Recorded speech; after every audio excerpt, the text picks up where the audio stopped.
Hey, what's going on YouTube? I just wanted to make a quick video, kind of like a part 2 to the whole vermicomposting video where I showed everyone how to set it up. So here I have kind of overflowing first setup, so I'm going to start building a second setup. I just figured I'd film it so everyone could kind of see what it looks like when it starts filling up. I just checked the bucket a second ago. You're going to see a lot of juice in the bottom bucket, so that's a lot of juice that I'm going to put into another 5-gallon for fertilizer, which is great because I'm going to be starting some indoor crops soon. But I'm going to be taking a handful of worms and changing them over to a new set of buckets so that I can start a second colony. So let's get started. So to get the project done, all you really need is a drill. I put a 3/16 drill bit. You can get away with an 1/8 of an inch if you want.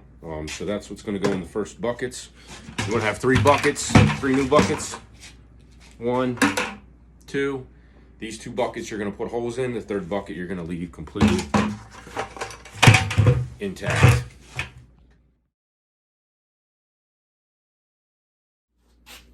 So now what you're going to do is you're going to take one of the whole buckets, stick it inside the other whole bucket like that. This will be your top bucket. This will be your middle bucket here. Okay. We're going to put our compost in this bucket, this middle bucket here. And then the bottom bucket's going to be a solid bottom. So right now I have compost in this bucket. So I'm going to go ahead and dump it in.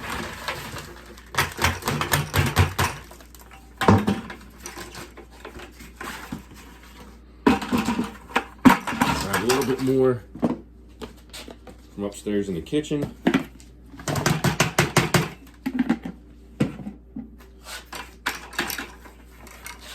That's pretty much it, just a little bit of compost there. So that'll become my second bucket, like that. And then those 2 buckets go inside the bucket with no holes on the bottom. So that's how you build a setup, then you just put a lid on it. Now we're gonna move from over here. All right, so first thing I'm gonna say is this can get a little messy, so if you wanna glove up, now would be the time to glove up. You don't have to do this by hand.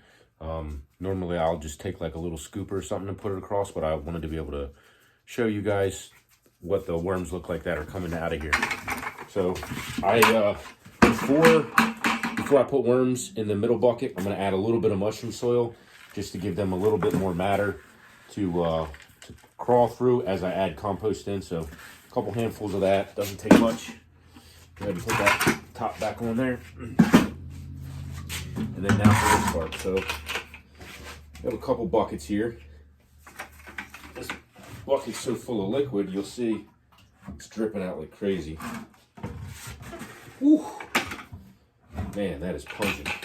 So in here, the worms have started to come through. Let's see if we can get some out of here.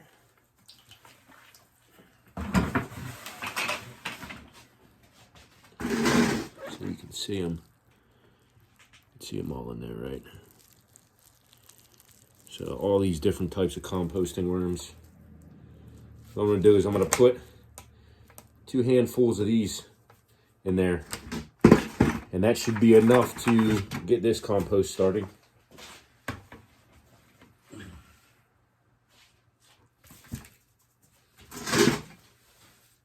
That'll be a couple hundred of them. And if you saw in my video, the first one, they double in size, their colony does, every couple months. So I think it's every 3 months they double in size. So if you put 100 in here, 3 months you got 200. Obviously put 1,000, you know how that works. So there we go. Now, the rest of this still needs composted down.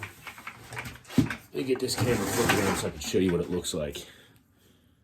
So this was the middle bucket, and you can see there's a lot of liquid in there still, and in part because the bottom bucket over here is completely full of liquid. So that's all the juices from the composting.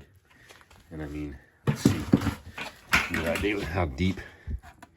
So it's about 3.5 inches deep, full of juice. Now that's concentrated compost juice. So I'll be bottling that up. Let me know if you want any. I'll send it to you. So what I'm going to do is I'm going to empty that bucket out into this white bucket here, because that's my extra that'll go into my sprayer.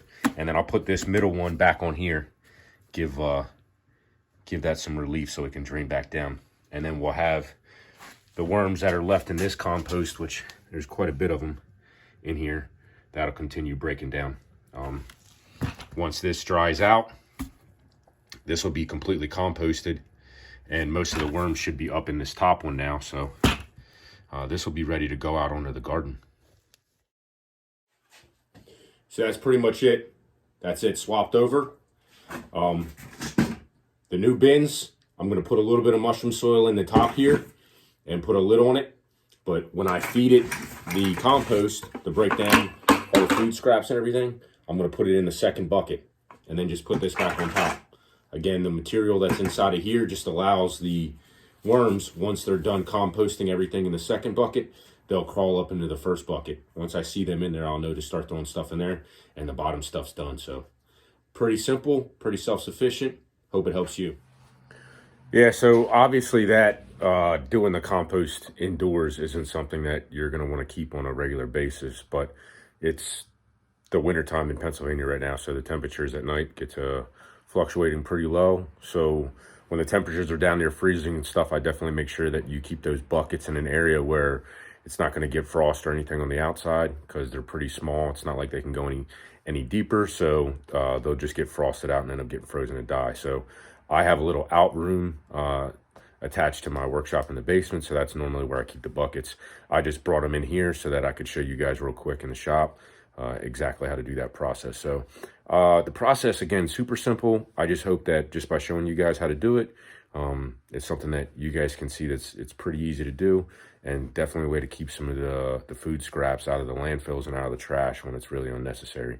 And who knows, maybe if you're looking to start a garden, that's something that will help you get started with the composting and nutrition into your plants. That spray is super potent with a lot of nutrients, so it's definitely worth giving it a shot, and there's not a lot of labor to it. So hope you enjoyed, guys.